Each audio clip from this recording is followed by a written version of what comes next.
Welcome to our channel. Today we how to restore your TP-Link Tapo smart plugs for Wi-Fi changes, beginner guide step by step clearly. To restore your TP-Link Tapo smart plugs for Wi-Fi changes, start by ensuring the plug is powered on. Locate the reset button on your Tapo smart plug. This button is usually found on the side or bottom of the device. Using a paperclip or similar tool, press and hold the reset button for about 5 to 8 seconds. Watch for the LED light on the plug to begin flashing rapidly. Once the light changes, release the button. Your Tapo plug is now in the reset mode. Next, open the Tapo app on your smartphone. If you don't have the app yet, download it from the App Store or Google Play Store.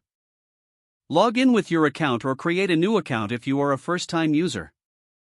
In the app, tap on the plus icon to add a new device. Select the option for Smart Plug from the list of devices. Follow the on-screen instructions to connect your smart plug to the new Wi-Fi network. Make sure you have your new Wi-Fi credentials ready. The app will prompt you to enter your Wi-Fi network name and password. After entering the details, tap Next to proceed. The app will search for your Tapo plug. Once found, it will establish the connection. Wait for the app to confirm that the plug is successfully connected to the new Wi-Fi network. You can now rename your smart plug for easier identification if desired. Finally, test the plug by using the app to turn it on or off. Your TP-Link Tapo smart plug is now restored and ready for use with your updated Wi-Fi settings.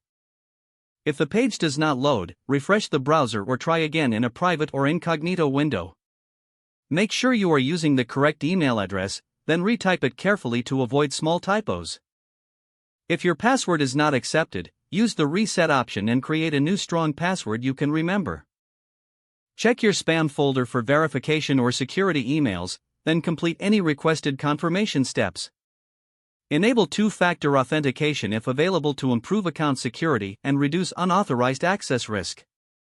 After signing in, review your profile details so your contact information and settings are accurate and current. Don't forget to like this video and subscribe to our channel for more step-by-step tech guides.